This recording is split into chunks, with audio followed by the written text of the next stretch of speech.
जल्दी जल्दी हाथ पैर चलाओ, मालिक आने वाले हैं, जल्दी करो। हमें कौन सा यहाँ रात तक रुकना है, अंधेरा होने से पहले ही निकल जाएंगे। अरे मालिक आ गए।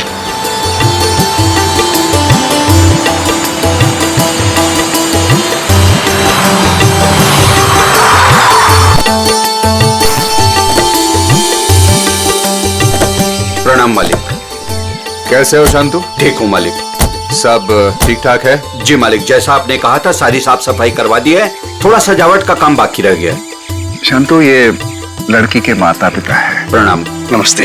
इनको सबसे बेहतर कमरा दे देना। जी मालिक। ऐसी कोई बात नहीं है दत्ता जी, आप जो भी कमरा दे हमें चलेगा। नहीं नहीं, आपके लिए तो सबसे बेहतर कमरा ही मिलेगा। आइए, आ जाओ सभी लोग, आ जाओ। चलो आइए।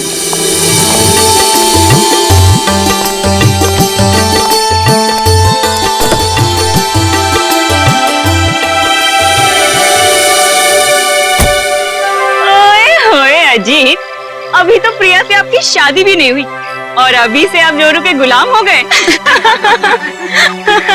चलो।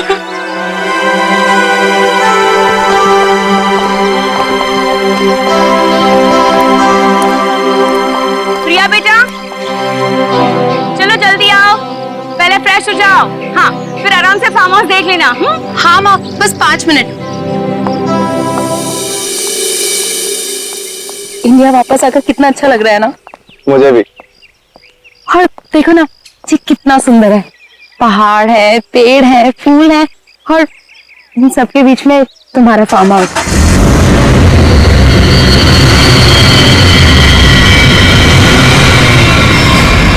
पता है अजीत, इतनी सुंदर जगह ना हमें लंदन में तो कभी भी नहीं मिलती शादी के लिए। और अगर तुमने कभी मुझे फोर्स नहीं किया होता ना, तो कभी मैं अपने दादू और डैडी को मना नहीं पाता।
तुम ठीक तो हो ना? हाँ।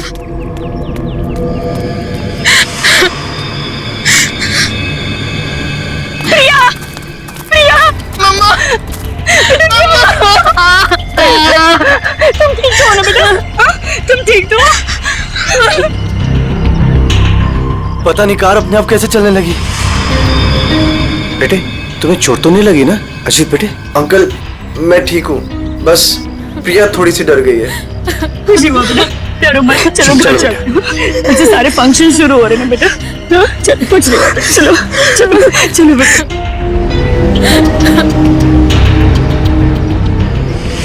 मैंने कहा था ना बड़े मालिक, इस फार्म हाउस को मत खुलवाइए। आप लोगों का यहाँ आना ठीक नहीं। बच्चों की बात सुनकर आपने 40 साल से बंद इस हवेली को खुलवा दिया। देखिए, शुरू हो गया ना।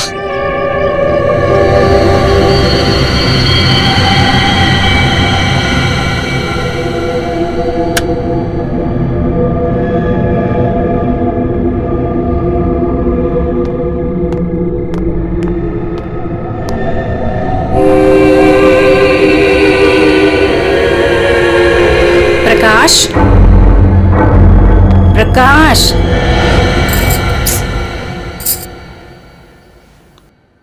प्रकाश। मुझे ना एक बात समझ में नहीं आई कि गाड़ी अपने आप चली कैसे। हाँ, लेकिन अच्छा हुआ कि किसी को चोट नहीं आई। हाँ, ये बात तो तुम बिल्कुल ठीक कह रहे हो। चलो, अब ना रात बहुत हो चुकी है, सो जाएं। कल सुबह ना जल्दी उठना है। Good night. Good night dear.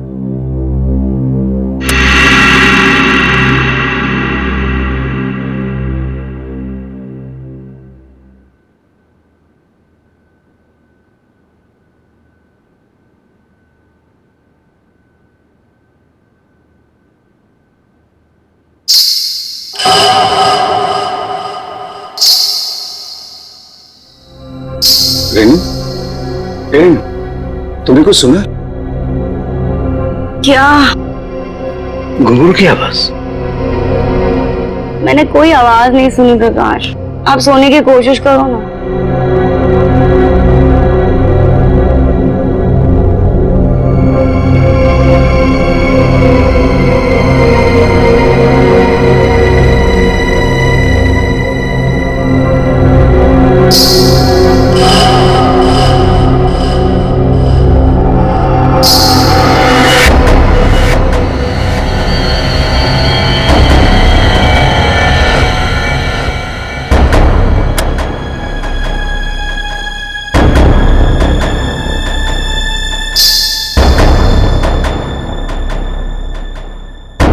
आवाज तो आ रही है, ये मेरा वहम नहीं हो सकता।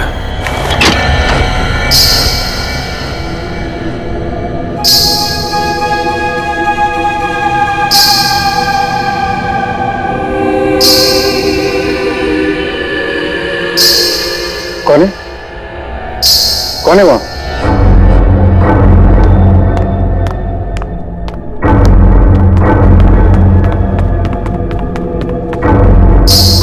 कौन है? कौन है? कौन है?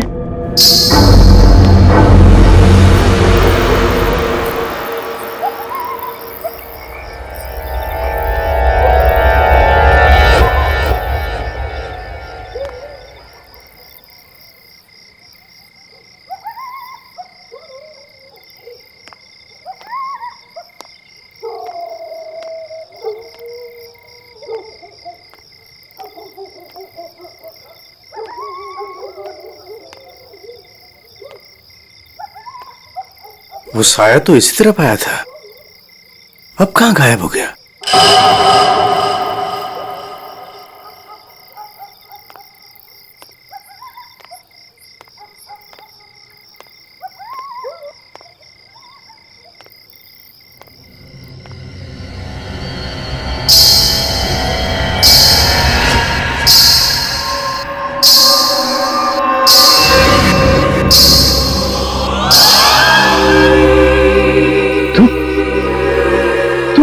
रोक दे ये शादी। अगर ये शादी हुई तो तेरी बेटी की जान जाएगी। तेरी बेटी की कोई गलती नहीं, लेकिन वो मरेगी अगर उसने विक्रमजीत के पोते के साथ शादी की तो। जा बचा ले अपनी बेटी को, अगर तू उससे प्यार करता है तो। रोक दे ये शादी, रोक दे। ये क्या कह रही हो तुम? अरे मेरी बेटी अजीत से प्यार करती है, उससे शादी करने वाली है। देखो अगर वो शादी नहीं करेगी तो देखो उसका खुशियों को तुम।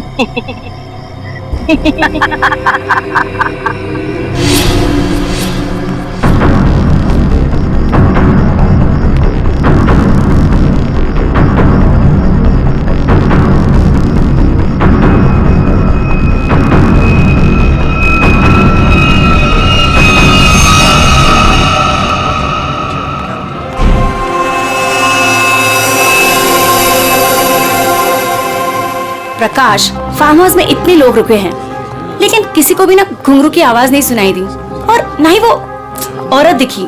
रेनू, लेकिन मैंने तो। ये लो, संती जी आ गए। आपके बेटे की शादी है और आप लोग सबसे लास्ट आ रहे हो। बिल्कुल सही समय पर आए हैं आप रंजीत जी। संगीत बस अब शुरू ही होने वाला है। प्लीज आप लोग फ्रेश हो जाइए। जी जी जी। अरे मेरी बेटी, नमस्ते।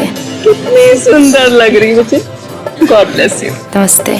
खुश रहो, आते हैं हम लोग।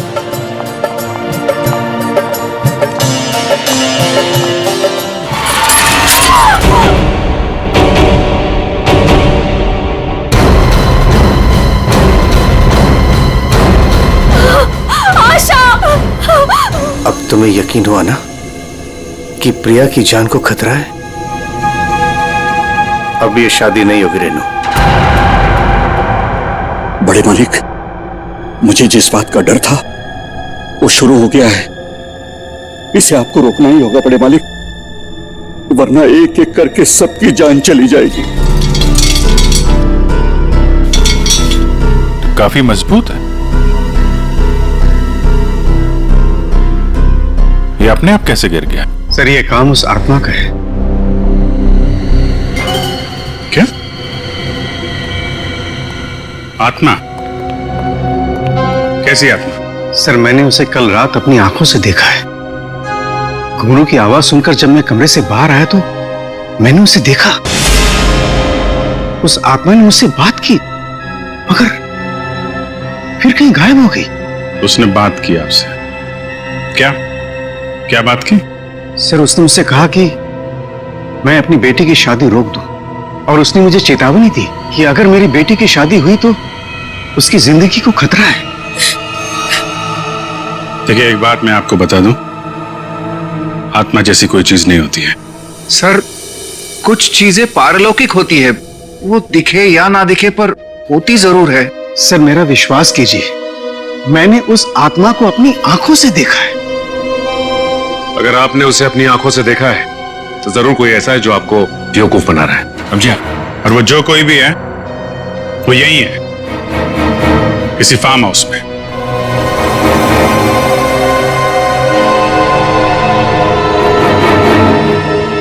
आप केयर टेकर है ना यहाँ के?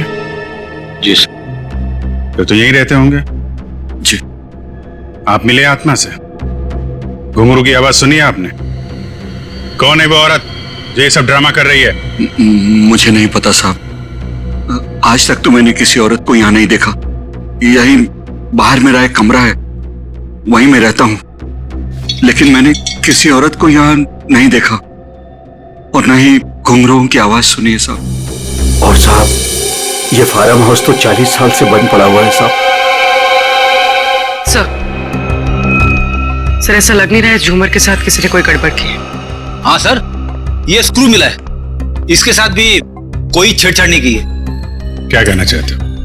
अपने आप गिर गया ये झूमर? सर, मैं आपसे कह रहा हूं कि ये काम उस आत्मा ने किया है। और मैं भी आपसे कह रहा हूं कि आत्मा जैसी कोई चीज नहीं होती है, समझे आप? ये सब प्लानिंग है, अपने आप नहीं गिरा ये झूमर।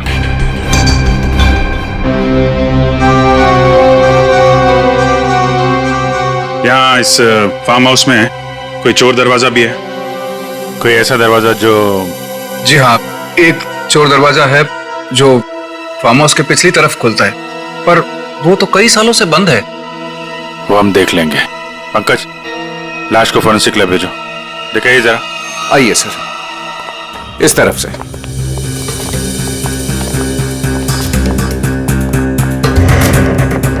यहाँ इस अलमारी के पीछे वो दरवाजा।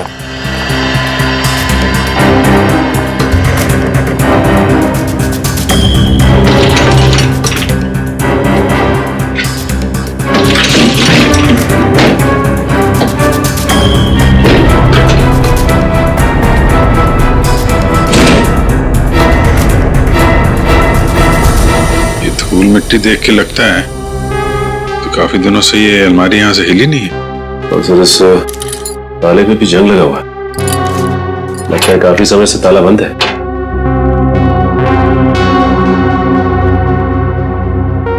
कोई और दूसरा दरवाजा भी है? नहीं साहब, कोई दूसरा और दरवाजा नहीं है। सर, तो फिर वो घुंघरू वाली आत्मा बिना किसी को दिखे घर के अंदर बाहर कैसे जाती रहती है? मुझे इस फार्म हाउस का नक्शा चाहिए।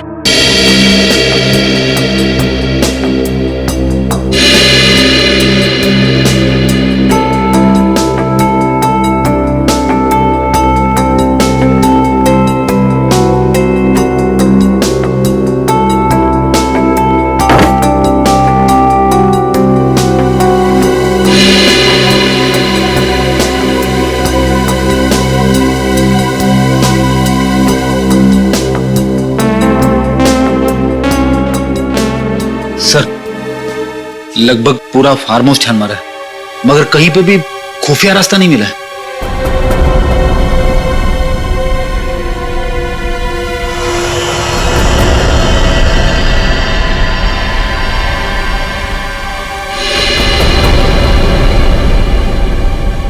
एक मिनट ये देखो, ये नक्शे के हिसाब से यहाँ पे कुछ स्टोर जैसा होना चाहिए। ये दीवार कैसे?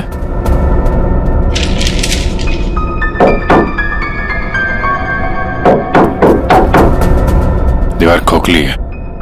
सचिन, कुछ तोड़ने का इंतजाम करो। संजय जी, अब बहुत हो गया, चीजें हद से बाहर जा रही है। मुझे मेरी बेटी की चिंता है और इसलिए मैंने तय किया कि यह रिश्ता मैं तोड़ दूंगा। आज अगर आशा की जगह प्रिया होती तो क्या होता? देखिए, यह शादी अब नहीं होगी। पापा, ये आप क्या कह रहे हैं? मैं अजीत से बहुत प्यार करती हूँ और शादी भी उसी से करूंगी।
किसका कंकाल है ये? हमें नहीं मालूम। सालों पुराना कंकाल फार्म हाउस में पड़ा हुआ है और किसी को कुछ पता नहीं। हम तो फार्म हाउस पे आते भी नहीं है, हमें बिल्कुल नहीं मालूम है किसका कंकाल है और किसने किया है। ये फार्म हाउस तो आपका है ना विक्रम जी? आप कुछ जानते हैं इस कंकाल के बारे में? पूर्वी, जरा पता लगाओ कि 10-15 साल पहले कोई औरत गायब हुई थी क्या? किसी ने गायब होने की रिपोर्ट लिखवाई है? सर, आप लोग यहाँ नहीं रहते, वो तो रहता है ना, वो शंतु, वो केयर टेकर कहाँ है? वो शंतु तो कहीं दिखाई नहीं दे रहा। रेडी, देखो कहाँ है ये शंतु।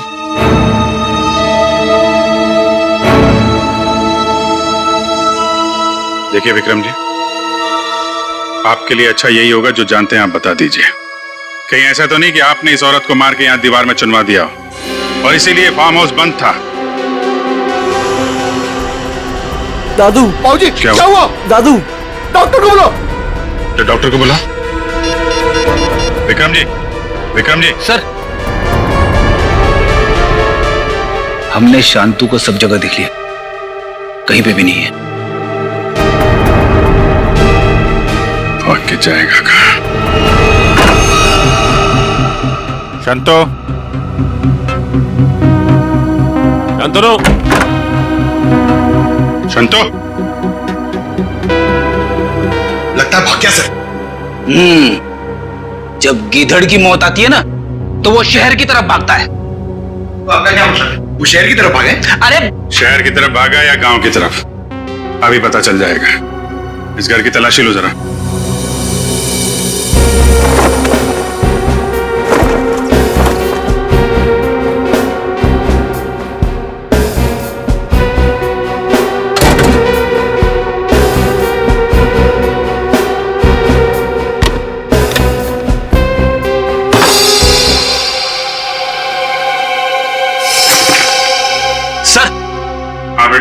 ये देखिए, मुझे क्या मिला है। फोटो के टुकड़े दिख रहे हैं। हाँ सर, लगता है शांतु को इस तस्वीर को फाड़ने की बड़ी जल्दी थी। कितनी बुरी तरह से फाड़ा है। प्रणाम पिताजी। सर, हाँ ये देखिए सर, संतू को लिखा हुआ ये लेटर उसके बेटे ने लिखा है। प्रणाम पिताजी, आपका बेटा। लेटर तो बेटा नहीं लिखा है, गांव का एड्रेस भी है। तो चले इसके गांव, वहीं धरता बोचे से। ठीक कह रहे हो सचिन। रेडी, ये सारे टुकड़े जो है ना फोरेंसिक भेज दो, देखो इनसे क्या पता चलता है। पंकज। Yes sir. तुम यहीं रुको और हवेली वालों पे नजर रखो, कोई भी बाहर नहीं जाना चाहिए। हाँ तुम चल।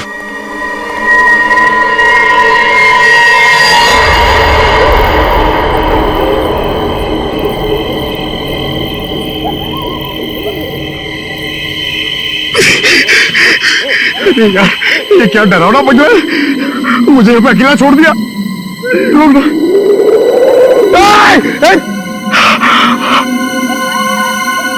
हवा, यहाँ की हवा भी डरावनी है।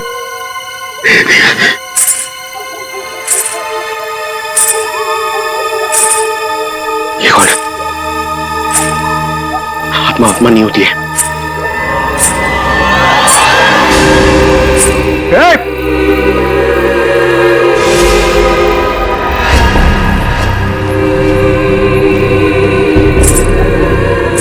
ये हुई आत्मा तो नहीं जिसके बारे में लोग बात कर रहे थे। मैं इसे पकड़ लूंगा तो मेरा प्रमोशन हो जाएगा और फ्रेडी सर मुझे सर बोलेंगे। अरे अरे रुकिए, चलिए मत। अरे यहाँ रुकिए। Excuse me. अरे अरे मेरी बात सुनिए ना, रात में पागल की तरह आपके पीछे चले जा रहा हूं। अरे सुनने में आपको प्रॉब्लम हो रही है क्या? आप सुन सकती है बराबर? हेलो। अरे अरे फ्रेडी सर, अरे पैर छोड़ो मेरा। अरे आपको तो फोरेंसिक में होना चाहिए था। वहां का काम निपटा के मैं वापस चला आया, सोचा अकेले में तुम बोर हो जाओगे। वैसे तुम्हारा नसीब अच्छा था जो मैं यहाँ पे आया। क्या नसीब अच्छा था जो आप यहाँ पे आए? आप यहाँ पे नहीं आते ना तो मैं उस आत्मा को, उस लाल लिपस्टिक वाली आत्मा को पकड़ लेता। मरने के बाद बिल्कुल पकड़ लेता तू। मरने के बाद?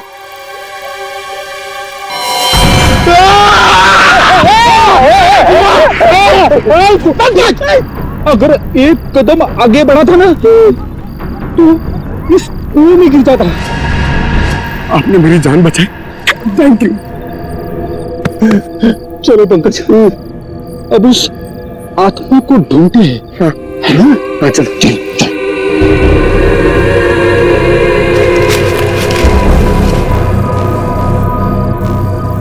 क्या है ये? देख, पैरों के निशान। ये देख,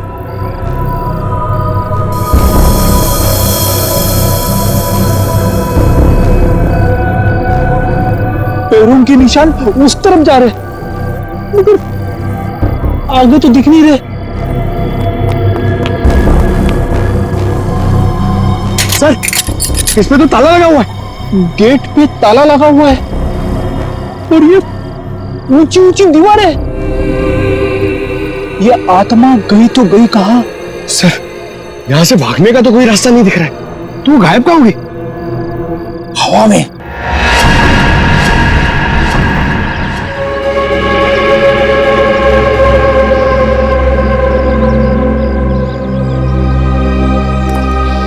सर, ये संतू का गांव।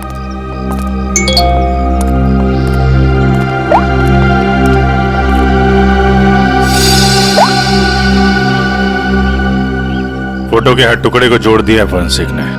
ये किसी डांसर की फोटो है। डांसर की फोटो? हाँ, लाजी नाम है इसका। 40 साल पहले इसकी मिसिंग रिपोर्ट लिखवाई गई थी। फिर ये लाजी और विक्रमजीत के फार्म हाउस का क्या संबंध हो सकता है? सर, हो सकता है शंतु इस बारे में कुछ बता सके। देखते हैं शंतु बताता क्या है। अरे भाई सुन। जी सर। ये शंतु किधर रहता है? ये सामने वाला घर है सर, शंतु का। ये? जी।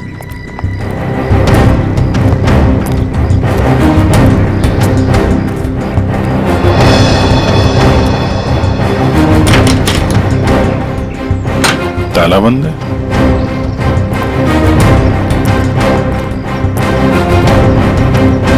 अरे सुनो भाई, ये शंतु को देखा है क्या? अभी अभी सामान लेकर जाते हुए देखा था घर से। कहाँ गया?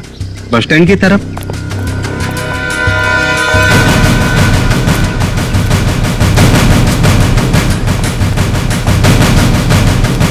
बस स्टैंड की तरह?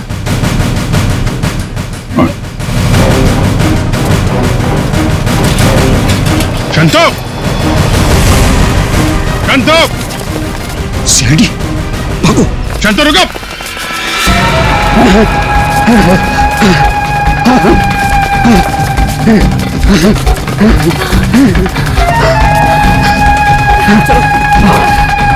जल्दी करो। बस और नहीं चला जाता।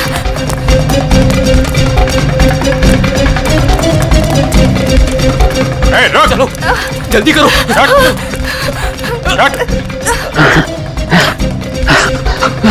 बाबा रुक जाओ, आगे दलदल है।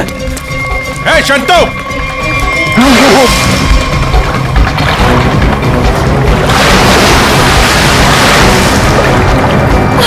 बाबा बाबा बाबा शंतु! पापा पापा रुक जा। मैं डूब जाऊंगा। बचाओ बचाओ मेरे पापा को। कुछ है? कुछ कपड़े वपड़े हैं? कुछ साड़ी वगैरह है तुम्हारे पास?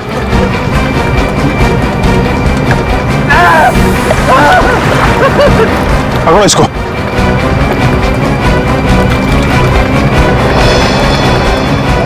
पापा रुकिए यहाँ पे।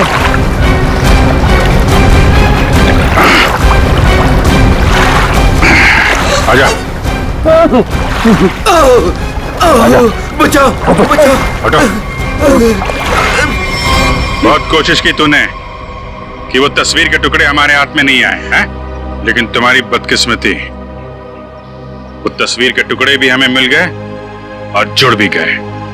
लाजी, यही है ना वो जो 40 साल पहले गायब हुई थी? इसका कंकाल मिला हमें, जिसे तुमने मार के गाड़ दिया था हवेली की दीवार में। नहीं साहब, मैंने नहीं मारा। फिर किसने मारा? मैं बताता हूँ साहब, मैं सब सच बताता। हाँ साहब, ये कंकाल लाजी भाभी की है। लाजी भाभी और विक्रमजीत साहब दोनों एक दूसरे के प्यार में थे। उन दोनों ने छुपकर मंदिर में शादी कर ली। विक्रमजीत साहब इस शादी के बारे में कभी भी किसी को नहीं बताया, अपने परिवार को नहीं बताया।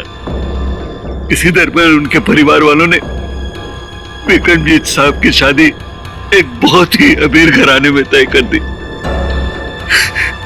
लेकिन विक्रमजीत साहब ने यह सोचकर उस शादी से इनकार नहीं किया कि एक गरीब नर्तकी उनका क्या बिगाड़ लेगी। लाजी भाभी की विक्रम साहब से मिलने की सारी कोशिशें नाकाम हो गई, लेकिन शादी से पहले लाजी भाभी को एक डांस ग्रुप के सहारे फार्म हाउस में अंदर आने का मौका मिल गया। प्लीज मेरी बात सुन लीजिए। बस, अब तुम्हारी एक भी बात नहीं सुनूंगा मैं, समझी? और ना ही तुमसे कोई बात करूंगा। चली जाओ यहां से। अगर आपने मेरी बात नहीं सुनी ना तो मैं सबको बता दूंगी मैं कौन हूं आपकी। तुम्हें जो करना है वो कर लो, लेकिन मैं भी देखता हूं तू चैन से कैसे रहती है। फिर विक्रम साहब ने मेरी मदद से लाजी भाभी की लाश को फार्म हाउस की दीवार में चुनवा दिया। तभी से वो फार्म हाउस वैसे ही बंद पड़ा था। ये बात तुमने हमें पहले क्यों नहीं बताई? मैं डर गया था साहब। विक्रम साहब ने मुझे धमकी दी थी कि अगर मैं अपना मुंह खोला तो मेरे पूरे परिवार को खत्म कर देंगे। कहते ना साहब, बुरा काम जिंदगी भर आपका पीछा करता है। लालची भाभी के साथ जो बुरा हुआ वो तो अपना बदल लेगी ना साहब। उसकी आत्मा किसी को नहीं छोड़ेगी साहब, देखिएगा। बकवास बंद करो। आत्मा जैसी कोई चीज नहीं होती, समझे? ऐसा कौन हो सकता है जो लाजी बनकर लोगों को डरा रहा है? और सर कोई प्रिया को क्यों मारना चाहेगा? और प्रिया का इन सब से क्या लेना देना? सब सवालों का जवाब तो अब लाजी के घर जाके ही पता चलेगा।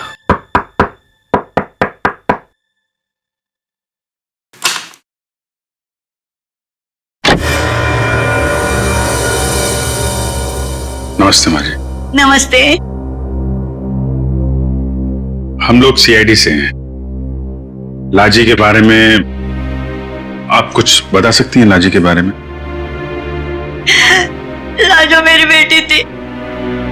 40 साल हो गए, 40 साल बेटा।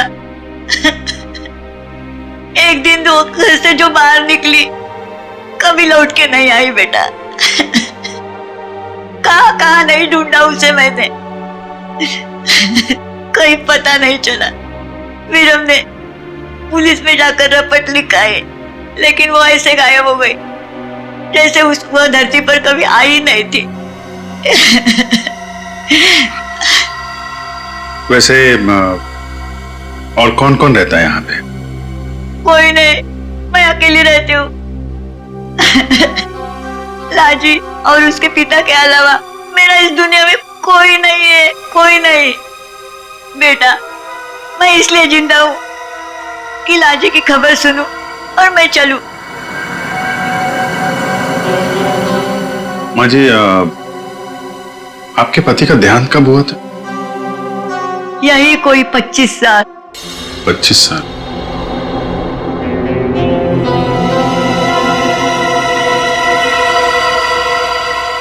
क्या हो रहा है ये सब मेरी शादी के समय होना था।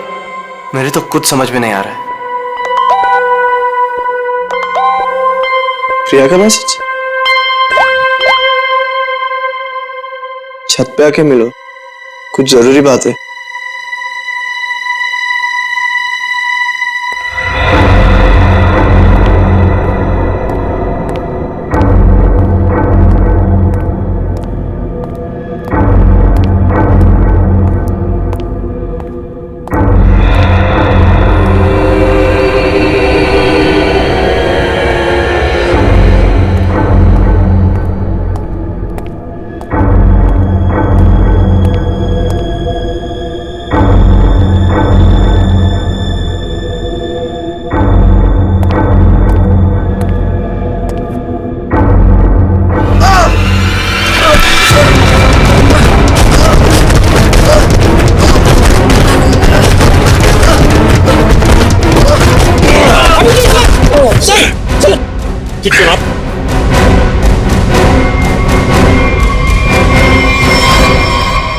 Thank you sir.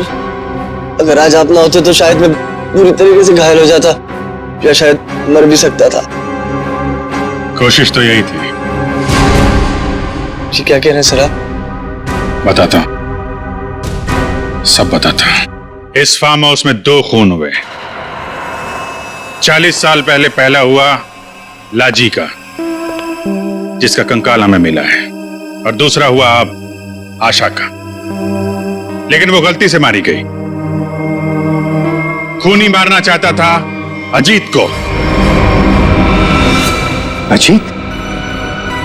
लेकिन सर, उस आत्मा ने खुद मुझसे कहा कि अगर मेरी बेटी की शादी होगी तो फिर वो मेरी बेटी को जिंदा नहीं छोड़ेगी। फिर ये अजीत बीच में से कहां आ गया?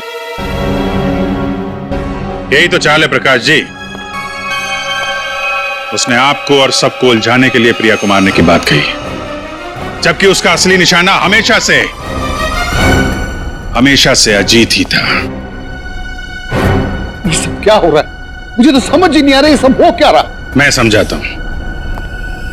आपके पिता विक्रमजीत ने एक मशहूर नर्तकी लाजी से शादी की थी, लेकिन अपने घर वालों से यह बात बताने की उनकी हिम्मत नहीं हुई। और जिस दिन विक्रमजीत की शादी आपकी मां के साथ तय हुई थी, उसी दिन लाजी यहां इस फार्म हाउस में आई थी। विक्रमजीत और लाजी के बीच में बहसा बहसी हुई, लड़ाई झगड़ा हुआ, और उसी लड़ाई झगड़े में विक्रमजीत के हाथों लाजी का खून हो गया। विक्रमजीत घबरा गए। उन्होंने शंतु के साथ मिलकर लाजी की लाश को इस दीवार में चुनवा दिया, और तभी से इस फार्म हाउस को हमेशा के लिए बंद कर दिया गया। ये हो ही नहीं सकता, झूठ है ये। यही सच है। इतना ही नहीं, विक्रमजीत और शंतु को यह भी नहीं मालूम था कि विक्रमजीत और लाजी की एक बेटी भी है। और लाजी उस दिन यहां पर यही बताने के लिए आई थी और उस हादसे में उसकी मौत हो गई। उसकी मौत के साथ साथ वो राज भी इस दीवार में दफन हो गया। लेकिन लाजी की मां इस दुख को सालों साल अपने दिल में पालती रही। लेकिन सर इन सब से हमारा क्या लेना देना है? हम तो लाजी को जानते भी नहीं। उसकी माँ कौन है, उसकी बेटी कौन है, हमें नहीं पता। बदले की आग बहुत खतरनाक होती है अजीत। ठंडी राख के भीतर वो सालों साल धधकती रहती है। जब मैं लाजी की मां से मिलने उसके घर गया तो मैंने वहां शीशे पे लाल रंग की बिंदी देखी। एक बूढ़ी औरत जिसका पति मर गया हो, उसके घर में बिंदी का क्या काम? मुझे शक हुआ और जब मैंने जोर देके पूछा तो उसने लाजी की बेटी और उसके बदले के प्लान के बारे में सब बता दिया कि कैसे लाजी की बेटी अपनी मां के कपड़े पहनकर फार्म हाउस में सबको डरा रही है, कैसे शंतु के साथ मिलकर उसने इस झूमर को गिराया और कैसे प्रकाश जी को छोड़कर उसने सबके खाने में नींद की दवाई मिलाई ताकि किसी को घुंघरू की आवाज सुनाई ना दे। लेकिन सर वो गाड़ी जो खुद स्टार्ट हुई थी और मेरे पीछे मुझे मारने के लिए आई थी, वो सब क्या था? वो कोई आत्मा वात्मा नहीं थी, बल्कि वो सारा कमाल संतू का था। लाजी की बेटी के कहने पर उसने वो कार रिमोट कंट्रोल से स्टार्ट की अजीत को मारने के लिए, लेकिन अजीत और तुम दोनों साथ थे तो सबको लगा कि निशाना तुम हो। बस इतना ही नहीं, शांतु की मदद से लाजी की बेटी ने छत से तार पर लटक कर आत्मा होने का और गायब होने का खेल भी खेला। आखिर ये लाजी की बेटी है कौन? ये भी मैं बताऊं या आप भी कुछ बताएंगे रेणु जी?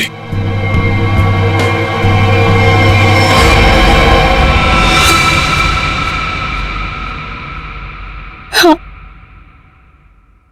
मैं ही हूं लाजी की अभागी बेटी।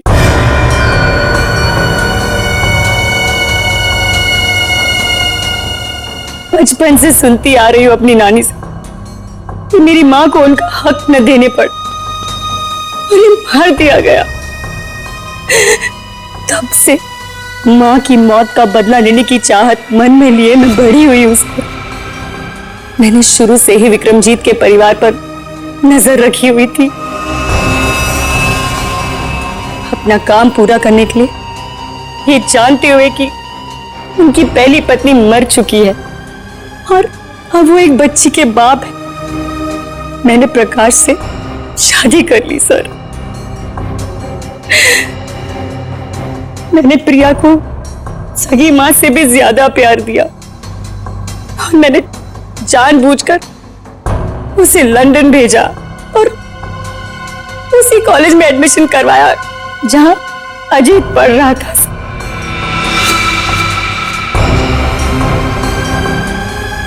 प्रिया के मन में अजीत के लिए प्यार पैदा करना और फिर इंडिया वापस आकर इसी फार्म हाउस में शादी की बात करने के लिए भी प्रिया के मन में मैंने ही डाली थी सर, जिससे मुझे मौका मिले और मैं अजीत को मारकर न सिर्फ इस पापी खानदान को हमेशा हमेशा के लिए खत्म कर दूं, और साथ में अपनी मां का बदला भी ले लूं सर। बदले की आग में अपनी बेटी की खुशियां कोई जलाने चली थी तुम। तुम्हारी इस सनक ने एक बेगुनाह की जान ले ली। अब जाओ जेल और दिन गिनो अपनी मौत के। शायद फांसी होगी तुम्हें।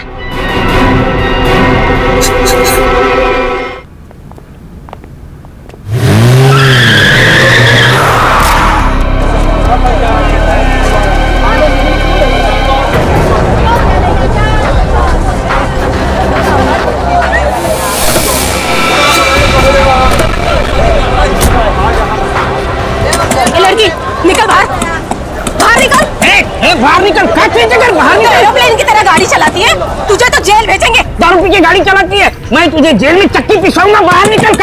आपकी भी पिए, अपने पैसों की भी। चल हट। एक तो हमारे गाड़ी का भरता बनते बनते बच गया और ऊपर से बहस कर रही है। चल निकल बाहर। तुम दोनों का भी भरता बना दोगी। ये क्या दे रही है? चल निकल बाहर, दिखाती हूँ तुझे।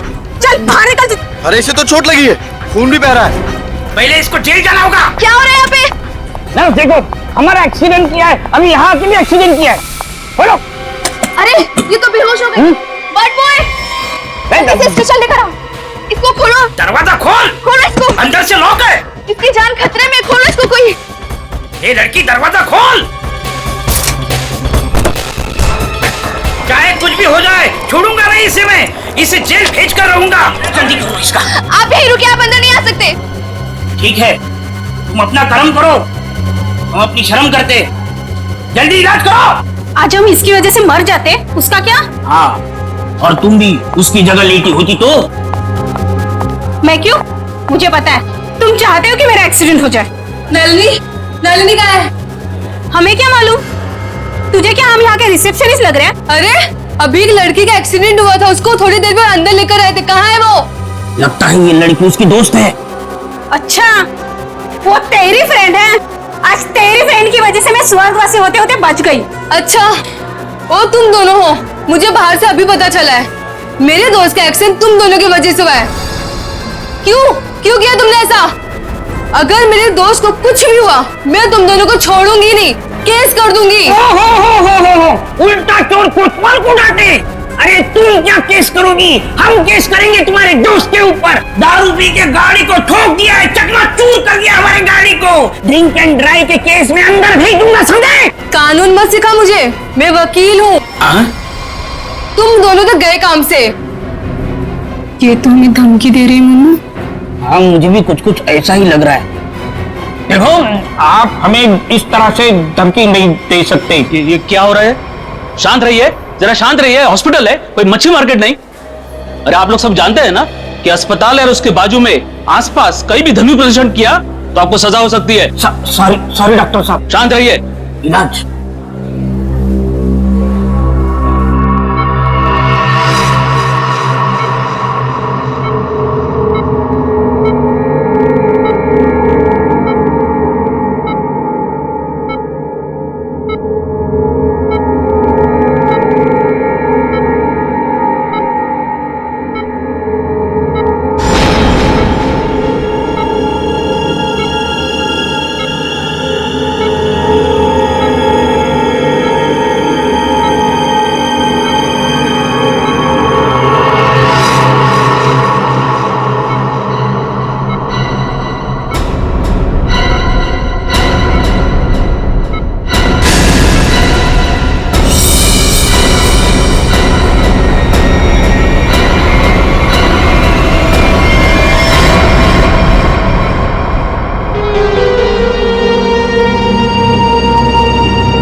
इतनी नफरत।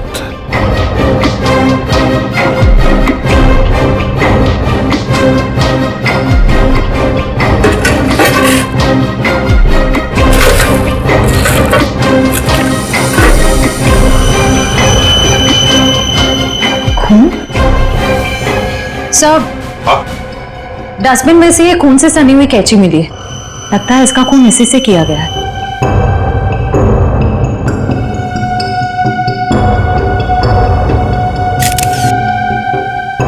टेम्परेचर के हिसाब से तो लगता है कि 5-6 घंटे पहले खून हुआ है। शायद रात को 2-3 बजे के करीब।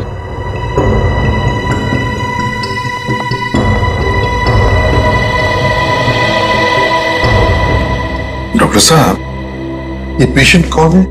सर, यहाँ के बहुत बड़े बिजनेसमैन वेद जी, इनका बेटा है राकेश। 2 दिन पहले ही यहाँ एडमिट हुआ था। किस चीज का इलाज कर रहे थे? क्या हुआ था इसे? फूड पॉइजनिंग, पर काफी अच्छा सुधार हो चुका था। आज तो हम उसे डिस्चार्ज भी देने वाले थे। अच्छा, किसने खून किया होगा? कुछ बता सकते हैं आप? नहीं सर। आखिरी बार कब देखा था आपने इसे? लगभग रात को 11 बजे, जब मैं फाइनल राउंड अप के लिए यहाँ आया था। तब तक तो सब ठीक था। राकेश दवाई लेकर आराम कर रहा था और उसकी माताजी भी यहीं पर थी, अंदर सोफे पर। यहाँ? जी। अब कहाँ है मम्मी? वो रही सर, बाहर बैठी है।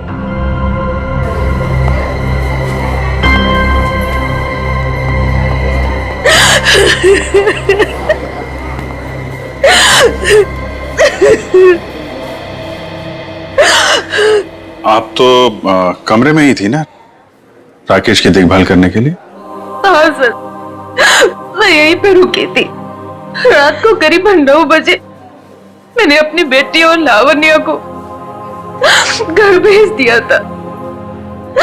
उसके बाद मैं राकेश की देखभाल के लिए यहीं रुक गई थी सर। तो फिर 2 से 3 बजे के बीच आप कहाँ थी जब ये हादसा हुआ? सर मैं अंदर ही थी। अगर आप यहीं पर थे तो शायद आपने खूनी को देखा होगा। याद कीजिए, क्या आपने यहां से किसी को आते जाते देखा? नहीं सर, मैं अंदर सोफे पे सो रही थी। सुबह जब मेरी आंख खुली तो राकेश की लाश को देखा मैंने। कितनी बेदर्दी से मारा मेरे बेटे को। सर अगर मुझे पता होता तो मैं अपने बच्चे को बचा नहीं लेती सर।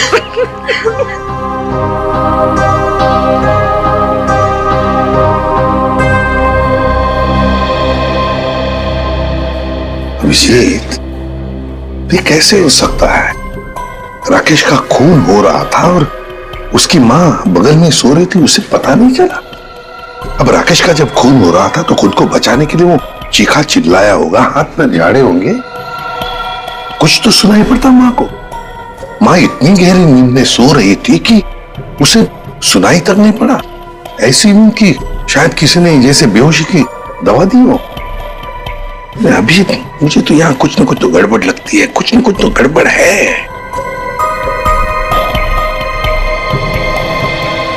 डॉक्टर साहब एक बात बताइए, क्या आपने हॉस्पिटल में कल कोई अजीब बात होते हुए देखी? मेरा मतलब है कोई अजीब आदमी या अजीब हादसा, कुछ भी?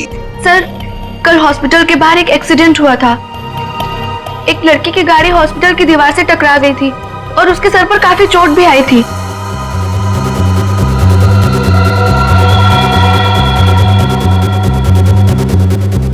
कैसी हालत है अभी उनकी? सर अभी तक होश नहीं आया है। तो इसमें अजीब क्या है? सर वो ड्रिंक एंड ड्राइव का केस था। उस लड़की से एक आदमी की गाड़ी का एक्सीडेंट हो गया था और वो दोनों आदमी औरत उसका पीछा करते करते हॉस्पिटल में आए थे और जिद कर रहे थे कि उसको पुलिस के हवाले करके ही मानेंगे। कब हुआ था ये? यही रात के 10:30 बजे के आसपास। वो कपल तो यही बैठकर उस लड़की के इलाज होने का इंतजार कर रहे थे ताकि उसके बाद वो उसे पुलिस चौकी ले जा सके। तभी उस लड़की की एक दोस्त भी आई। उन लोगों में झगड़ा इतना बढ़ गया कि मुझे खुद यहां आकर उनको शांत करना पड़ा। तो फिर लेके गए उसे पुलिस स्टेशन? हाँ सर, डिस्चार्ज के बाद ले गए। कब डिस्चार्ज दिया था लड़की को? लगभग 2-3 बजे के आसपास। ओह, 2 से 3 बजे के बीच तो खून हुआ है। कौन से पुलिस स्टेशन में लेके गए, कुछ बताया? शायद शास्त्री नगर पुलिस स्टेशन ले जाने की बात कर रहे थे। सर एफआईआर से पता चल जाएगा वो लड़की और कंप्लेन करने वाले कपल के बारे में। निखिल, जरा शास्त्री नगर पुलिस स्टेशन में फोन करके पूछो कोई ड्रिंक एंड ड्राइव का केस है क्या वहां पे। डॉक्टर साहब एक काम कीजिए, कल रात 10:30 बजे से लेकर आज सुबह 7 बजे तक यहाँ हॉस्पिटल में जितने भी लोग मौजूद थे, पेशेंट के रिश्तेदार हो, दोस्त हो, जो भी कोई हो, उन सब की लिस्ट चाहिए हमें। Okay, thank you. सबका कहना है कि कल रात ड्रिंक एंड ड्राइव का कोई भी केस हम लोगों ने दर्ज नहीं किया। ड्रिंक एंड ड्राइविंग का केस दर्ज नहीं हुआ है? अभिजीत, ये चक्कर क्या है? मुझे तो गड़बड़ लगती है। कहीं ऐसा तो नहीं कि ये राकेश का खून और इस लड़की के गाड़ी का एक्सीडेंट होना, ड्रिंक एंड ड्राइविंग का केस दर्ज होना, कहीं ना कहीं तो संबंध लगता है। क्या लगता है तुम्हें? हो सकता है सर, वो लोग पुलिस स्टेशन गए ही नहीं। हो सकता है ये एक्सीडेंट भी नकली हो। लेकिन सर वो एक्सीडेंट असली था और उसकी चोट भी असली थी। उस लड़की के सर से बहुत ज्यादा खून निकल रहा था। बड़े बड़े काम करने के लिए थोड़ा खून पसीना बहाना पड़ता है। इतना बड़ा कांड किया है, थोड़ा बहुत खून बह गया हो तो क्या कह सकते हैं। हाँ? फ्रेडी, सिस्टर के साथ जाओ और उस लड़की का स्केच बनवाओ जिसकी गाड़ी का एक्सीडेंट हुआ। हाँ? यस। अभिजीत, हॉस्पिटल का सीसीटीवी फुटेज चेक करते हैं। और उस गाड़ी की डिटेल्स भी निकालते हैं, और तो और उस कमरे का भी चेकिंग करते हैं जहां पर उस लड़की का इलाज हुआ था।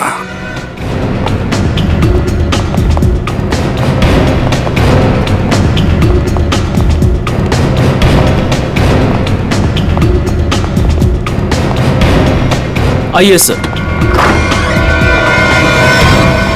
सर यही वो कमरा है जहां पर उस लड़की का हमने इलाज किया था। लग जाओ काम पे, एक एक कोना छान मारो इस कमरे का।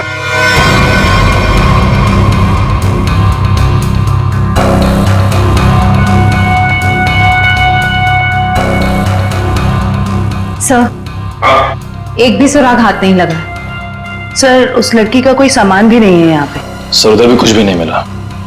कुछ भी नहीं। और हम तो ये सोचकर चल रहे हैं कि खूनी शायद लड़की है। चलो मान लिया कि खूनी लड़की है, तो फिर वो यहां इस फर्स्ट फ्लोर के कमरे से सेकंड फ्लोर पर कैसे गई होगी? कैसे गई होगी? ये कमरा फर्स्ट फ्लोर पे है, यहां पर इस लड़की पर इलाज हुआ था। खून हुआ था सेकंड फ्लोर पर। तब ये खूनी सेकंड फ्लोर पर पहुंचा कैसे? पहुंचा कैसे?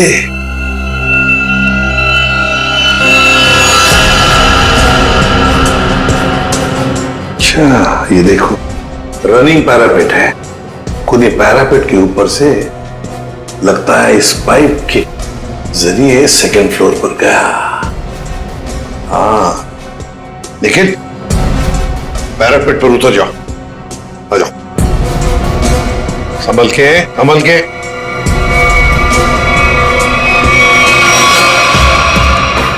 निखिल संभल के।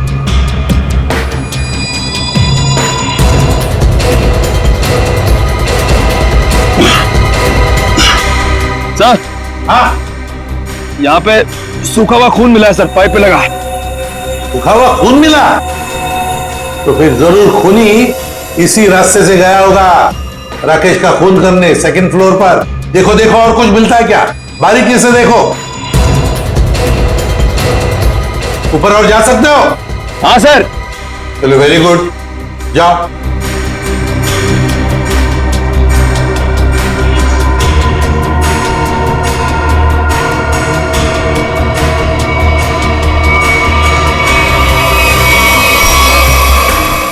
यहाँ पे सर घिसड़ने के निशान है और यहाँ पे खाल भी लगी हुई है सर। ऐसा लग रहा है कोई घिसड़ गया। अच्छा ठीक है।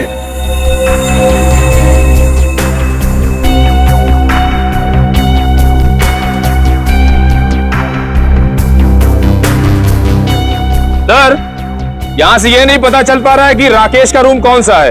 एक काम करते हैं, हम लोग ऊपर जाके राकेश के कमरे की खिड़की खोलते हैं। सर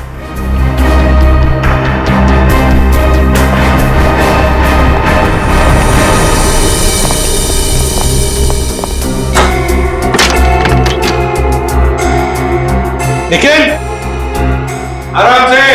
सर कोई घाई नहीं है।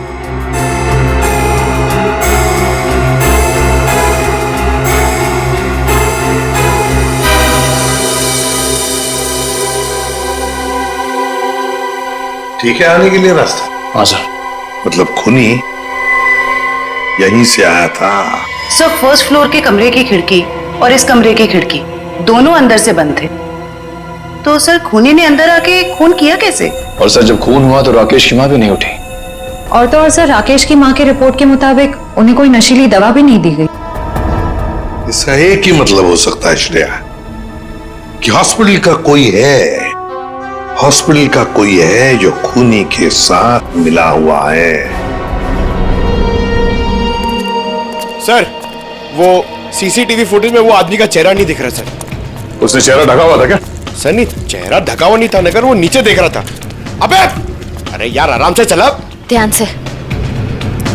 क्या है ना सर, वो सीसीटीवी फुटेज में वो आदमी का चेहरा नीचे की तरफ था और ऐसा लग रहा था कि उसे पता है कि कैमरा कहाँ लगा हुआ है। उस फुटेज में गाड़ी का नंबर तो दिखा होगा? है ना सर। एक काम करो, उस गाड़ी की डिटेल्स पता करो। सर मैंने अपना दिमाग और अपने जासूस जोड़ा दिए सर। गाड़ी के सारे डिटेल्स है हमारे पास। क्या बात है, कभी कभी गलती से तुम सही काम कर जाते हो।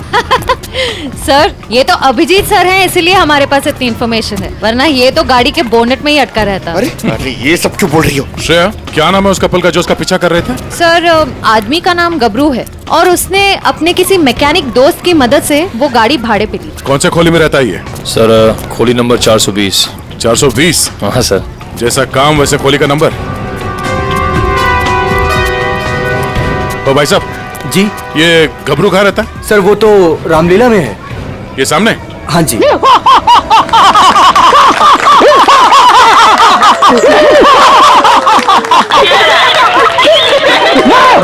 रावण, लंकाधिपति रावण, 10 मुंह वाला रावण। ए हंसो मत, नहीं तो चमाट मार दूंगा। तो मेरे पास है सर्वशक्ति, सर्वशक्ति है मेरे पास, मैं कर दूंगा सबका सर्वनाश। अबे ओए, तेरा सर्वनाश करने हम आए हैं। पर कौन हो आप लोग? गबरू देख तेरे पैर आ गए। जाओ यहाँ से, रावण का सीन चल रहा है। हम इतना सीन देखने नहीं आए, तेरे इस नाटक से पर्दा उठाने आए, समझा? पर्दा उठाने? पर्दा तो कब का उठ चुका है। जाओ, डिस्टर्ब मत कराओ। मैं हूँ रावण। डिस्टर्ब तो तुमने कर दिया हमें। अब ये नाटक बंद कर, हम लोग सीआईडी से हैं। क्या सीआईडी से? यहाँ पे रख लो, पहले बताना था ना। भागो रावण भागो। पंकज निकल, पकड़ो से।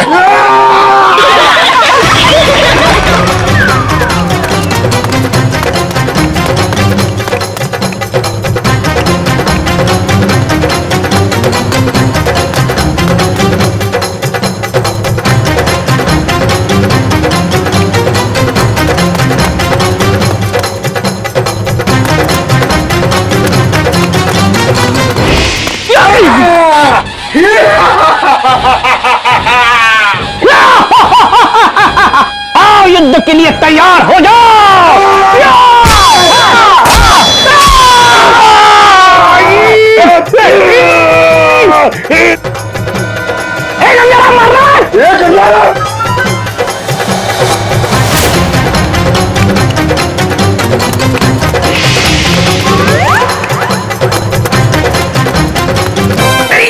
अरे छोड़ सीआईडी पीछे आ रही है। अरे मैं तेरा मन्नू मामा, छोड़। अरे छोड़ नहीं, ये ले, ये ठूस, चल।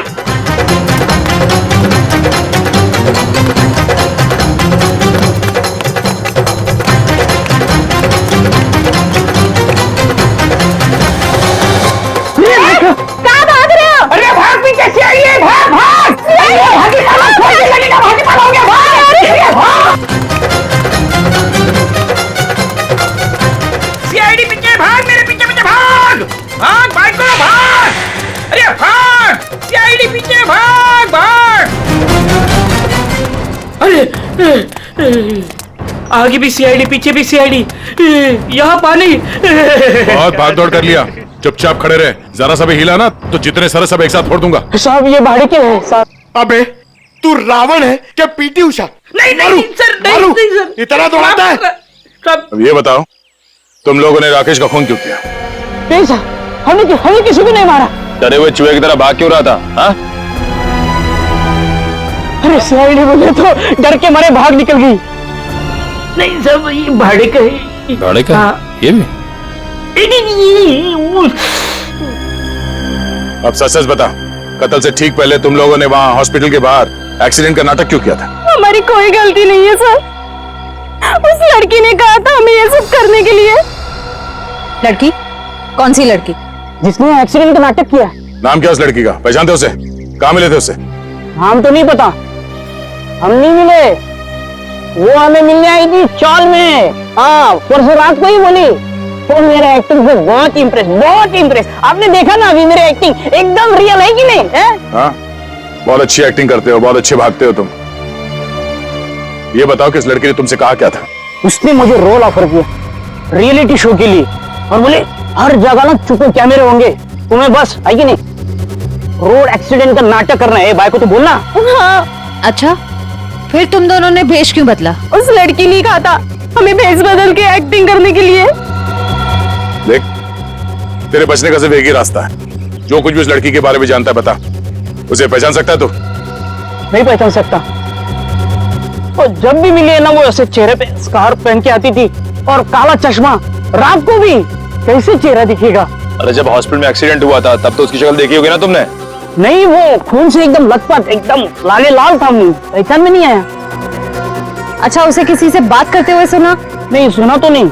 हाँ, लेकिन मुझे बोली कि तुम बहुत ही अच्छे एक्टर हो, दोबारा जरूर बुलाएंगे। दोबारा बुलाएगी? हाँ। मतलब वो एक और खून करने वाली? ले चलो ने। साहब, हमें साहब, वो लड़की है, लड़की। तुम्हें एक काम बोला था मैंने और वो भी तुम भूल गए। कभी ऐसा हो जाता है? नहीं, ये जो हुआ है ना, जानबूझकर हुआ है। जानबूझकर तुमने सनस्क्रीन घर पे छोड़ा है ताकि मैं या धूप में काली पड़ जाऊं और अपने कजिन की शादी में सबसे गंदी लगूं। सॉरी डार्लिंग, हम तुम्हारी कजन की शादी में नहीं जा पाएंगे। वो क्या है ना कि मुझे ऑफिस से छुट्टी नहीं मिली। मुझे पता था, जानबूझकर तुमने छुट्टी नहीं ली ना ताकि मैं अपनी कजिन की शादी में ना जा पाऊं। अरे नहीं बाबा, ऐसा नहीं है। अभी पिछले हफ्ते तुम्हें गोवा घुमाने के लिए मैंने छुट्टी ली थी। अब छुट्टी लूंगा ना तो बॉस मेरी हमेशा के लिए छुट्टी कर देगा। तो क्या हुआ, दूसरी नौकरी ढूंढ लेना। वैसे भी ये नौकरी कौन सा सोना बरसा रहा है हम पर। दूसरी नौकरी? अरे तुम्हारे चक्कर में पहले 3 नौकरियां छोड़ चुका हूं मैं। ये गलती भी अब मेरे ही ऊपर। सारी गलती ना तुम मेरे ऊपर ही डालो। तुमसे शादी को की थी मैंने। हाँ यार, ये सवाल मैं अपने आप से भी पूछ रहा हूँ, आखिर मैंने शादी की ही क्यों? अरे भाई छोड़ो यार ये झगड़ा वगड़ा, सब ठीक हो जाएगा। अरे कुछ भी सही नहीं होगा यार। मेरी एक बात ध्यान से सुनना, कभी शादी मत करना। पति बनने के बाद ना सारी अकल घास चरने चली जाती है। क्या तुम ये सोचते हो मुझसे शादी करके पछता रहे हो ना? हाँ, नहीं नहीं नहीं नहीं डार्लिंग, मैं अपने मायके जा रही हूँ। अरे सुनो तो सही। तुम रहो अकेले। अरे अरे डार्लिंग मेरी बात तो सुनो। अब तो तुम्हें कोई प्रॉब्लम नहीं होगी ना? अरे सुनो, सॉरी डार्लिंग, प्लीज मेरी बात तो सुनो। अरे मुझे नहीं सुनना है। अरे मेरी बात तो सुनो। तुम रहो, तुम अकेले रहना चाहते हो ना? प्लीज मेरी बात तो सुनो। तुम खुश रहोगे ना? अरे ये क्या बात? मैंने सुनने वाली। अरे प्लीज डार्लिंग मेरी बात तो सुनो।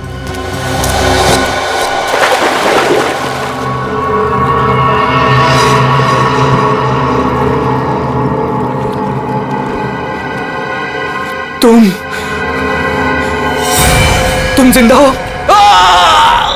ये तो मनन की आवाज है। हाँ।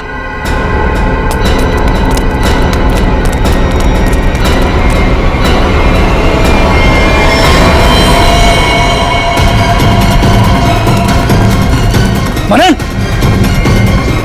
मनन, ये तो मर गया।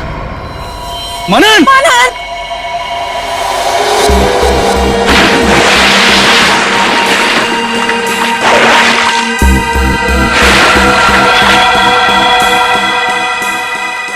दया रस्सी से गला दबाकर मारा गया है। गले पर रस्सी का निशान इतना गहरा है, लगता है बहुत ज्यादा प्रेशर से मारा गया है। तो इसके शरीर पे कोई और निशान, कोई फिंगरप्रिंट जिससे खूनी के बारे में कुछ पता चल जाए? नहीं दया, खूनी बहुत चालाक है, उसने कोई ऐसा निशान नहीं छोड़ा। लेकिन फिर भी मुझे लगता है पहले इसे सामने से धक्का दिया गया और उसके बाद इसे सामने से रस्सी से गला दबा करके मारा गया। देखो मैं बताओ, अगर इस रस्सी को गले की तरफ रख के कोई पीछे की तरफ से खींचेगा तो ये निशान ऊपर की तरफ आएगा ऐसे। अगर इस रस्सी को कोई इंसान सामने की तरफ से गले की तरफ दबाएगा बहुत प्रेशर के साथ, तो निशान सीधा आएगा। और ये निशान यही बता रहा है कि इसे सामने से दबाया गया। देखो ये सीधा निशान, ऊपर की तरफ नहीं।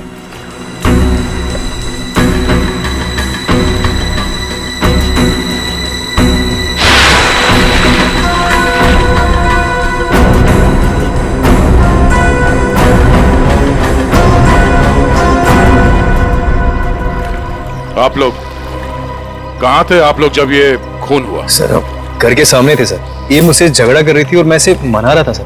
पर गलती तो तुम्हारी थी ना, और तुम्हारी वजह से लड़ाई भी हो रही थी। एक मिनट, ये आप लोग झगड़ा बाद में करते रहना। ये बताओ कि खून किसने किया? सर वो पता नहीं, लेकिन वो कोई लड़की थी। इसका मतलब आप लोगों ने खूनी को देखा है? नहीं सर, हमने खूनी को नहीं देखा। तो फिर आप कैसे कह सकते हैं कि खूनी कोई लड़की थी? मनन किसी लड़की से बहस कर रहा था। उसकी चीख से पहले वो किसी लड़की से बहस कर रहा था। अच्छा, वो क्या बोल रहा था? वो जोर जोर से यही चिल्ला रहा था कि तुम जिंदा हो, तुम तो मर चुकी थी। फिर सर जोर से उसकी चीख सुनाई दी और हम लोग दौड़ के यहाँ पे आए और फिर आके देखा मानन मर चुका था। वॉचमैन, जरा ठीक से याद करके बताओ कि पिछले 2 घंटे में यहाँ पे कौन कौन आया था? हाँ सर, मुझे अच्छी तरीके से याद है। मैं पूरा टाइम गेट पे ही ड्यूटी कर रहा था और साहब, मेम साहब और मनन साहब के अलावा यहाँ पे कोई नहीं आया। हो सकता है किसी और रास्ते से कोई अंदर आया हो। सर, इस घर के चारों ओर तो यहाँ घुसना नामुमकिन है ना। कोई तो जरूर आया है अंदर। वो अंदर आया, खून किया और चला गया। और स्विमिंग पूल को चेक किया, कुछ मिला? सर, ये बिना ढक्कन की बोतल के अलावा कुछ भी नहीं मिला सर। मगर पानी क्या मस्त है, ठंडा ठंडा, बहुत मजा आ रहा है। पंकज, तुम यहाँ पर क्या पिकनिक मनाने आए हो? नहीं सर, बाहर आता हूं, बाहर आता हूं।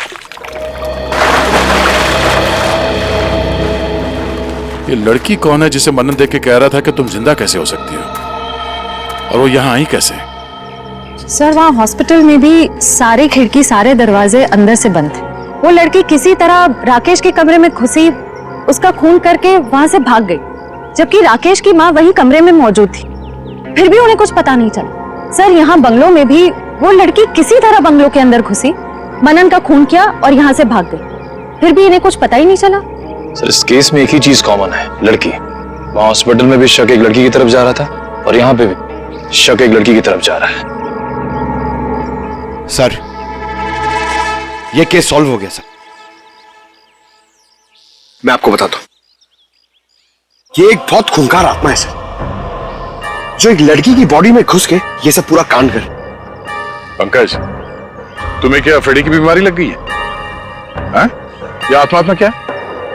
निखिल, चलो इन्हें फोटो दिखाओ, देखो पहचानते हैं क्या?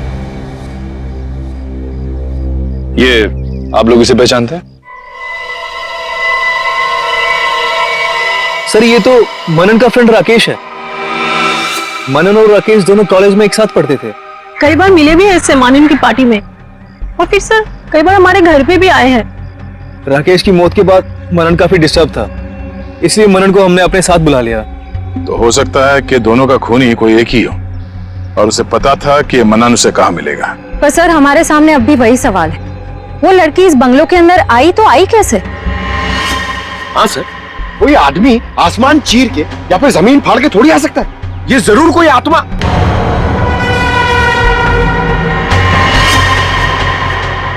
हाँ, जमीन फाड़ के तो आ सकता है। अब जरा देखो यहाँ से बाहर निकलने का जमीन में कोई रास्ता है क्या? सर,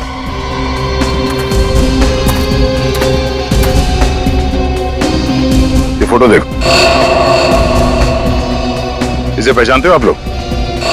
फोटो में तो कुछ साफ नहीं दिख रही है, कुछ पता नहीं चल रहा है। ये देखो। सर, मैं इसको नहीं पहचानता। ये कौन है ये सर? ध्यान से देखिए, शायद कोई निशानी हो जिसे पहचान लो।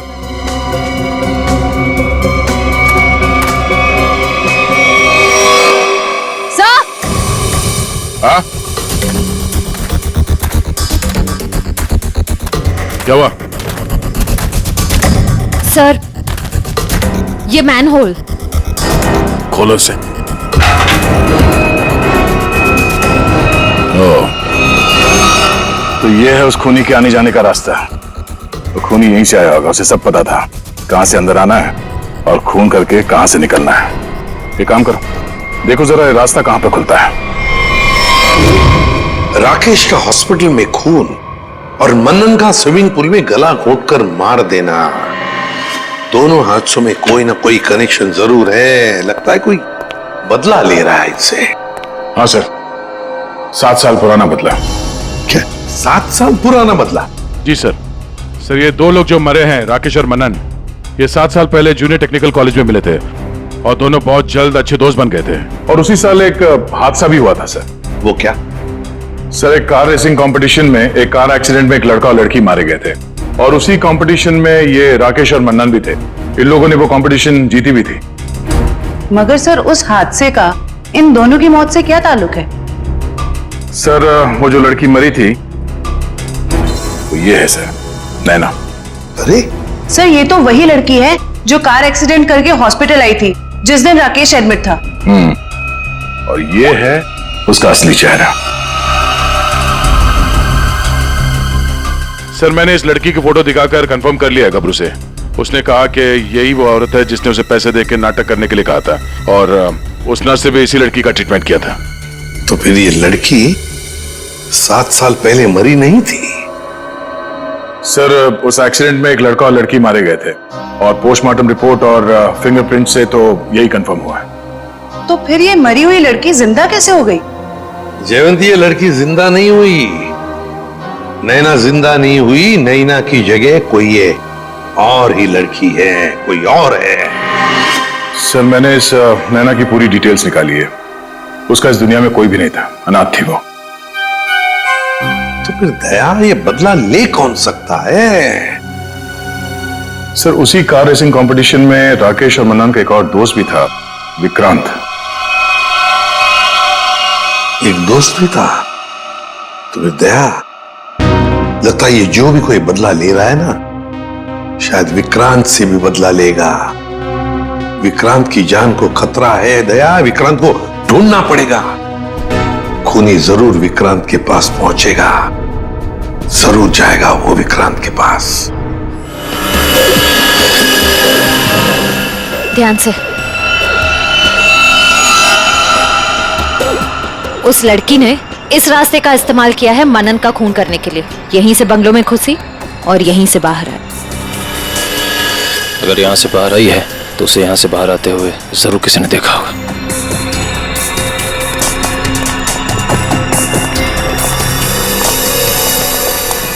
अरे सुनो भाई साहब। हाँ जी सर। इस लड़की को देखा? हाँ देखा है ना सर। कब और कहाँ देखा? मैडम देखिए, हम दुकान छोड़ के कहीं नहीं हिलते हैं, टिके रहते हैं यहाँ पर। तो अब यही देखा होगा ना। अच्छा वो किधर गई कुछ पता है आपको? बस इधरी रोड पे से वो बबलू की टैक्सी में गई है। बबलू की टैक्सी? कितने बजे? 10 साढ़े 10 बजे होंगे मैडम। मनन का खून हुआ था सुबह 9 बजे। और क्राइम सीन से मैं यहाँ पहुँचने में तकरीबन 1 घंटा लगा। मतलब हमारा शख्स सही निकला। भाई साहब ये बबलू टैक्सी वाले का मोबाइल नंबर है आपके पास?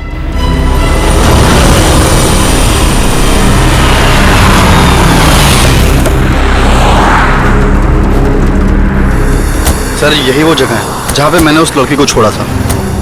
यहाँ पे? हाँ सर। ये तो काफी बड़ी जगह है। यहाँ पे किस तरफ गई होगी लड़की कुछ कह नहीं सकते। एक काम करते हैं, मोबाइल कंपनी को फोन करके पता करता हूँ कि मलाड ग्रीन पार्क से सुबह 10:30 से 12 बजे के बीच शीतल नगर में कितने लोग आए, कितने मोबाइल ने ट्रैवल किया है। हमारा सस्पेक्ट उन्हीं में से एक होगा। ठीक है, तुम लोग भी उस लड़की की फोटो दिखाकर पूछताछ करो। पिछले 2-2.5 घंटे में किसी ने देखा है क्या उसे? हेलो,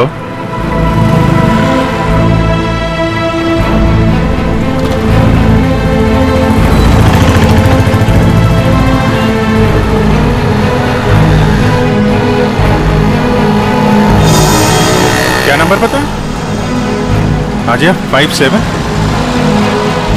अभी भी है? ओके। कौन सी building? Thank you very much. 4 लोग यहाँ पर आए थे, उसमें से एक लड़की है जो अभी भी आई है। उस लड़की का मोबाइल जब राकेश का खून हुआ तो हॉस्पिटल के पास था, और जब मनन का खून हुआ तो बंगलों के पास था। इसका मतलब डेफिनेटली वही लड़की है जिसका पीछा कर रहे हैं हम लोग। और अभी ये शीतल नगर में। या पारिस बिल्डिंग।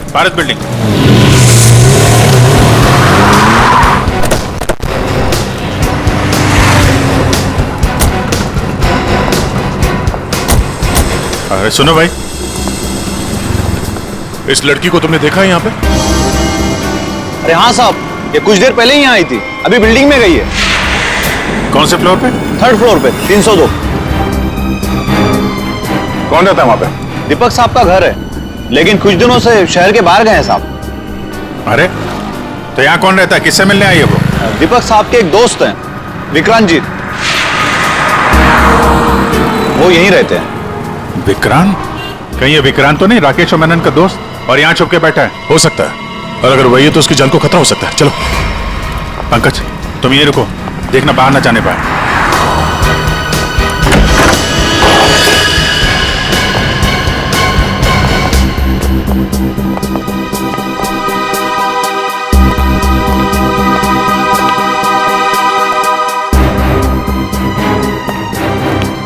तो कोई भी नहीं।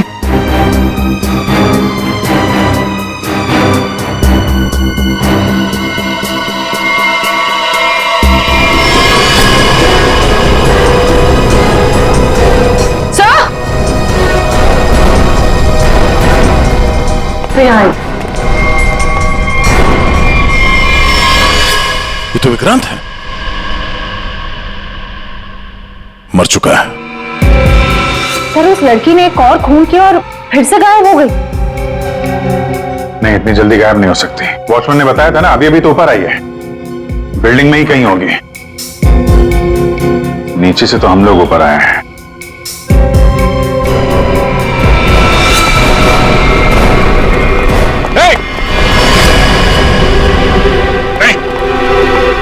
नीचे नीचे उतरो, क्या कर रहे हो? पास मत आना, नीचे पास मत आना, नहीं तो मैं कूद जाऊंगी। क्या क्या क्या कर रही हो? मैं बता रही हूँ, मैं कूद जाऊंगी। नहीं, नीचे नीचे नीचे आओ, नीचे आओ। क्या क्या प्रॉब्लम क्या है? देखो हम बात कर सकते हैं, हमें बताओ, हम तुम्हारी मदद करेंगे। आ जाओ। मुझे कोई मदद नहीं चाहिए। तुम सीआईडी वाले कभी मेरा दर्द समझ नहीं सकते। मैं अपने सारे दर्दों का बदला ले चुकी हूँ।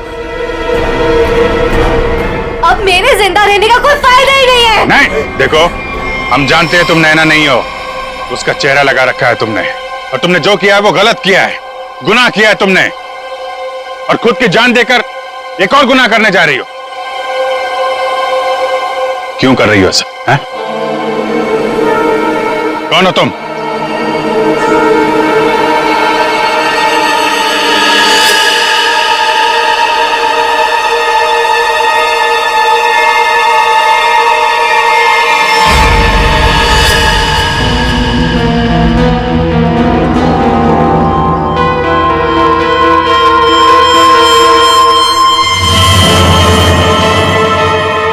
लावण्या हूं मैं, राकेश की मंगेतर।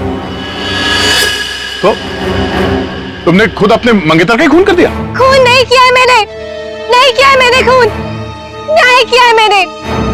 उस जुर्म की सजा जो कानून उसे नहीं दे सका। राकेश ने मेरे भाई और उसकी गर्लफ्रेंड का मर्डर किया था, अपने दोनों दोस्तों के साथ मिलकर, इसलिए मैंने भी उसका खून कर दिया। उन लोगों ने तुम्हारे भाई और उसकी गर्लफ्रेंड का खून किया, ये तुम इतने यकीन के साथ कैसे कह सकती हो? वो तो एक एक्सीडेंट था ना। एक्सीडेंट नहीं था वो। उस कार रेसिंग के दिन जब मेरे भाई की कार की ब्रेक्स फेल हो गई थी, तब भाई ने मुझे फोन किया था और बताया था मुझे कि ब्रेक फेल के पीछे राकेश और उसके दोस्त विक्रांत और मनन का हाथ है। और फिर गाड़ी खाई में गिर गई और दोनों की मौत हो गई। मैं सिर्फ 14 साल की थी। 7 साल इंतजार किया है मैंने, ताकि मैं अपने भाई और उसकी गर्लफ्रेंड की मौत का बदला ले सकूं उससे। हॉस्पिटल की खिड़कियां अंदर से बंद थी और सीसीटीवी फुटेज में तुम दिखाई नहीं पड़ी। ये काम तुम अकेले नहीं कर सकती थी। हॉस्पिटल का कोई आदमी है जो तुमसे मिला हुआ है? क्यों? हाँ है, किसी ने मेरी मदद की थी और उसी ने राकेश की माँ को नींद की गोलियां दी थी, जो 4 घंटे बाद ब्लड में घुल के खत्म हो जाती है। कौन है वो? नहीं, मैं उसका नाम नहीं बताऊंगी। वो नाम मेरे साथ ही खत्म हो जाएगा।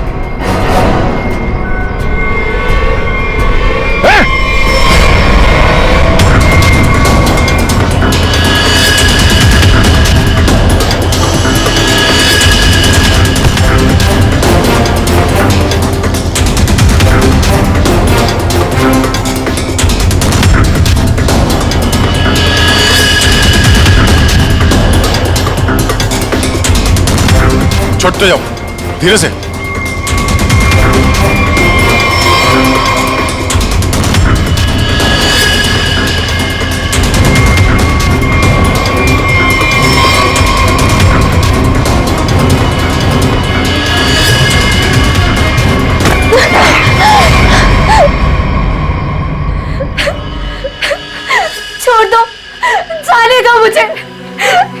जीना चाहती मैं। Shut up! तुम्हें जिंदा भी रहना पड़ेगा और उसका नाम भी बताना पड़ेगा। कौन है वो?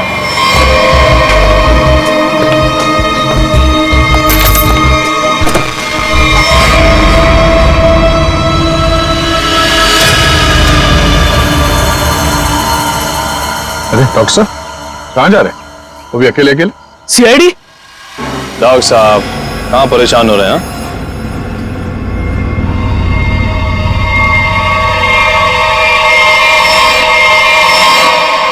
अरे डॉक्टर साहब हम तो आपको लेने आए हैं क्योंकि आप जिस प्रोग्राम के लिए जाने वाले थे ना वो सारा प्रोग्राम अब कैंसिल हो गया है। अब आपका प्रोग्राम हमारे साथ हमारी ही जेल में।